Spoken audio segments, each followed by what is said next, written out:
ஜன்னல் சமூகத்தின் சாளரம். மாதம் இருமுறை வெளிவரும் குடும்ப இதழ்.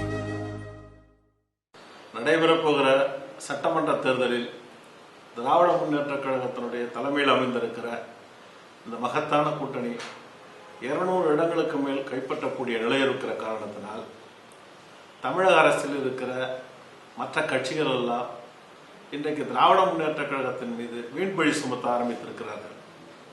உதாரணமாக மக்கள் நல கூட்டணி என்ற பெயரை மாற்றிக்கொண்டிருக்கிற மதிமுக கட்சியினுடைய தலைவர் வைகோ அவர்கள் 500 கோடி ரூபாய் பணம் தருவதாகவும் 80 சீட்டுகள் தரப்படும் என்றும் ஒரு துண்டு சீட்டில் எழுதி நாங்கள் தந்ததாக, எங்கள் தலைவர் தந்ததாக இன்றைக்கு இவர் பேசுகிறார் என்று சொன்னால், ஒரு துண்டு சீட்டு என்பது இவர் ஒரு துண்டு அரசியலிலே துண்டு சீட்டு இவர் தான். துண்டு சீட்டில் யாராவது இப்படி எழுதி கொடுப்பாங்களான்னு முதல்ல புத்திசாலிகள் புரிந்து கொள்ள வேண்டும். இவர் உண்மையிலே இப்படி சொல்வதாக இருந்தால் தேமுதிகவின் தலைவர் விஜயகாந்தையும் பக்கத்தில் வைத்துக் கொண்டு இவர் சொல்ல தயாரா? அப்படி சொன்னால் அதை சந்திக்க திமுக தயாராக இருக்கிறது.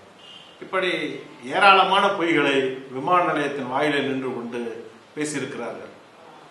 வைகோ அவர்களை பற்றி அதிகம் சொல்ல தேவையில்லை. திராவிட முன்னேற்ற கழகத்தை உடைத்து அவர் கட்சி ஆரம்பிக்கிற காலத்திலேயே இலங்கையிலே மறைந்த தலைவர் பிரபாகரன் அவரிடத்திலே பணத்தை பெற்றுக் கொண்டுதான் கட்சியை ஆரம்பித்தார் என்பது நாடறிந்த உண்மை. ஆக பணத்தை வைத்துக் கொண்டு அரசியல் செய்து கொண்டிருந்தவர் ஒரு காலத்திலே அந்த பணத்தையும் தாண்டி பிணத்தை வைத்துக் கொண்டு அரசியல் நடத்தி கொண்டிருக்கிறார். இப்பொழுது என்ன காரணம் என்று சொன்னால், அவருக்கு தொழிலே எப்பொழுதுமே வாடிக்கையே யாராவது பணம் தருவார்களா என்றதான். இப்ப இந்த தேர்தலில் கூட மக்கள் நல கூட்டணியினுடைய கூட்டணி உருவாவதற்கு யார் காரணம்?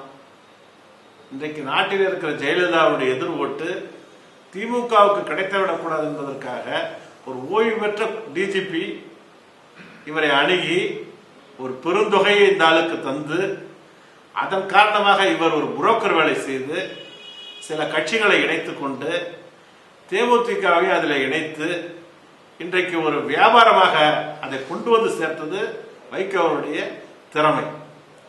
ஆனால் அவர் திராவிட முன்னேற்ற கழகத்தை பார்த்து இப்படி ஒரு குற்றச்சாட்டை சொல்கிறார் என்று சொன்னால், இதை பார்த்து மக்கள் நிச்சயமாக பரிகாசிப்பார்கள். இன்னும் சொல்ல போனால், திமுக தலைவர், எங்கள் தலைவர் கலைஞர் 18 ஆண்டு காலம் ராஜ்யசபா உறுப்பினராக்கி அழகு பார்த்தார். ஆனால் அந்த நன்றியிலே அந்த வார்த்தையை கூட உபயோகிக்கிற அளவிற்கு தகுதி இல்லாத ஒருவராக இன்றைக்கு கலைஞர் மீது சேற்றை வாரி வீசுகிறார் என்று சொன்னால், கலைஞர் எப்படிப்பட்ட அரசியல் தலைவர்? காமராஜர் காலத்திலிருந்து, பக்தவச்சலம் காலத்திலிருந்து, ஏன் எம்ஜிஆர் காலத்திலிருந்து இன்றைக்கு இந்தியாவிலே அரசியல் செய்து கொண்டிருக்கிற அத்தனை அரசியல் தலைவர்களுக்கு ஈடான ஒரு தலைவராக தலைவர் கலைஞர் இன்னமும் வாழ்ந்து கொண்டிருக்கிறார். அவரை எதிர்க்கிற அரசியல் களத்திலே ஒரு தகுதியான தலைவர் யாருமே கிடையாது. இன்றைக்கு அந்த சூழலை நன்கு தெரிந்து வைத்துக் கொண்டு கலைஞருக்கு நிகரான ஒரு தலைவர் தமிழ்நாட்டிலே இன்றைக்கு யாரும் இல்லை.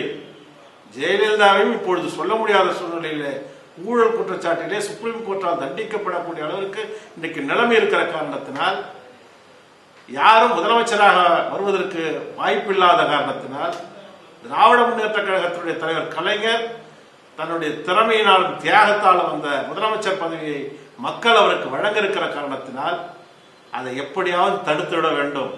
எந்த வகையிலாவது அதை குறுக்கிலே அந்த செய்தியை மறைத்துவிட வேண்டும் என்பதற்காக இன்றைக்கு இப்படிப்பட்ட துண்டு சீட்டிலே எழுதி தந்தார் என்று இந்த துண்டு சீட்டுகள் எல்லாம் இன்றைக்கு நாட்டிலே பேசுகிறார்கள் என்று சொன்னால் இவர்களை மக்கள் புறக்கணிப்பார்கள். இப்படிப்பட்டவர்களை எந்த கூட்டத்திலும் இனிமேல் பேசாத அளவிற்கு தான் பேசிய பேச்சை திரும்ப பெறவில்லை என்று சொன்னால், நிச்சயமாக ஜனநாயக முறைப்படி, ஜனநாயகத்தில் என்னெல்லாம் அனுமதிக்கப்பட்டிருக்கிறதோ அவைகளின்படி நிச்சயம் தொண்டர்கள், திமுக தொண்டர்கள் போராடுவார்கள். பொய்யையே அரசியல் மூலதனமாக்கி கொண்டிருந்தால் நிச்சயம் காலமும் அவரை தண்டிக்கும். ஆகவே நடைபெறப்போகிற தேர்தலில் திராவிட முன்னேற்ற கழகம் இப்படிப்பட்ட பயிற்சிகள் எல்லாம் புறந்தள்ளிவிட்டு நாங்கள் மக்கள் பணியே மகத்தான பணி, எப்படியாவது இந்த அதிமுக அரசை வீட்டுக்கு அனுப்பி மக்களை காக்கிற அரசு, மகத்தான ஒரு ஆட்சியை தர வல்லமை உள்ள அரசு தலைவர் கலைஞர் தலைமையில் இருக்கிறது என்பதை நிச்சயம் நாங்கள் காட்டுவோம். அதற்கான வியூகத்தை எங்கள் தலைவர் வகுத்திருக்கிறார். இது போன்ற குற்றச்சாட்டுகளுக்கு எங்கள் தலைவர் பதில் சொல்ல தேவையில்லை. இது போன்ற குற்றச்சாட்டுகளுக்கெல்லாம் எங்களை போன்றவர்களை விட மக்களே பதில் தர தயாராகிவிட்டார் என்பதுதான் நிதர்சனமான உண்மை என்பதை தெரிவித்துக் கொள்கிறேன். ஜன்னல் சமூகத்தின் சாளரம். மாதம் இருமுறை வெளிவரும் குடும்ப இதழ்.